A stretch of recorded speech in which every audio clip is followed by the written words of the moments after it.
અમદાવાદમાં નિર્માણ સ્કૂલમાં એબીવીપીનો વિરોધ જોવા મળ્યો। એસએસ ડિવાઇન સ્કૂલને લઈને આ વિરોધ હતો। સ્કૂલમાંથી ધોરણ 10ના વિદ્યાર્થીઓના એલસીની ચોરી મુદ્દે વિરોધ થયો।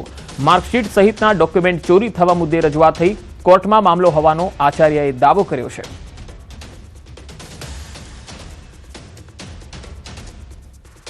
આજે અખિલ ભારતીય વિદ્યાર્થી સહિત અહીંયા આવેદનપત્ર આપીને વિરોધ નોંધાવે છે। શું માંગ છે આપણી માંગ એ છે કે અખિલ ભારતીય વિદ્યાર્થી પરિષદ સ્પષ્ટ ધોરણે માંગ કરે છે કે આ જે એલસી અને જે જરૂરી ડોક્યુમેન્ટ છે વિદ્યાર્થીઓના ડોક્યુમેન્ટ તરત ધોરણે પરિચિત કરવામાં આવે। જો થતું હોય તો જિલ્લા શિક્ષણ અધિકારીને પણ એબીપી રજૂઆત કરશે અને ડુપ્લિકેટ માર્કશીટ હાલ આ મેટરે કોર્ટની અંદર ચાલુ છે।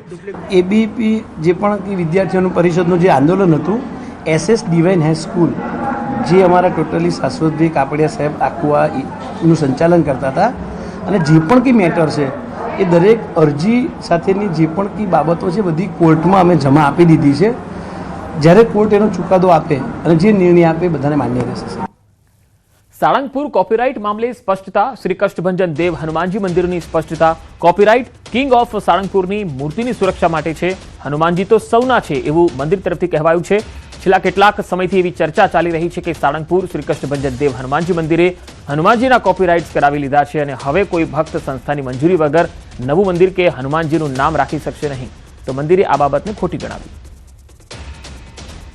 આવી મોટી છેતરપિંડી અને આર્થિક લૂંટ વડા ભક્તોને બચાવવા માટે જ કાનૂની નિષ્ણાંતોની સલાહથી માત્ર સાળંગપુર ધામ સ્થિત કિંગ ઓફ સાળંગપુરની શ્રી વિશિષ્ટ મૂર્તિ, તેના સુવર્ણવાગા અને સંસ્થાના લોગો તેના જ અમે કોપીરાઇટ અને ટ્રેડમાર્ક લેવામાં આવ્યા છે।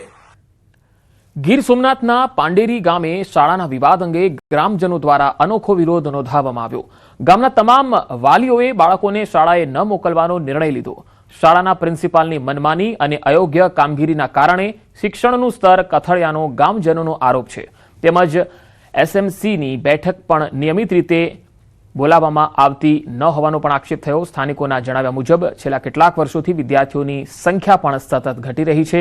પ્રિન્સિપાલની બદલી નહીં થાય ત્યાં સુધી શાળાનો બહિષ્કાર ચાલુ રાખવામાં આવશે એવી ચીમકી અપાઈ। ઘટના બાદ શિક્ષણ તંત્ર દોડતું થયું છે।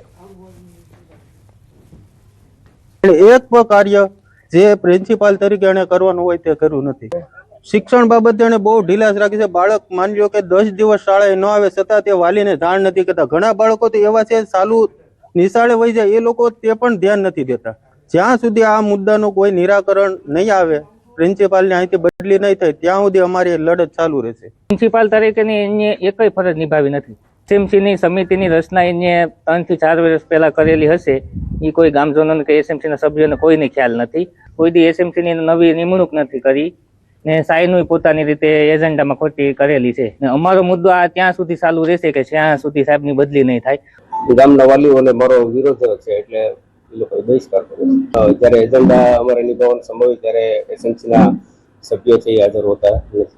હાજર વાલીઓ છે એ ક્યારેય બધા પૂરતા નિશાળમાં હાજર જ નથી રહેતા। એને કોઈ પ્રોબ્લેમ હોય કે કંઈક ફરિયાદ હોય કે રજાઓ લેવાની હોય કે એવું કોઈ હોય ત્યારે જ હાજર હોય છે।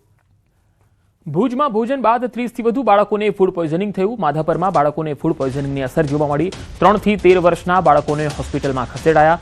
દાળ ભાત, સેવ બુંદી અને છાશ આરોગ્યા બાદ બાળકોને ઉલટી શરૂ થઈ।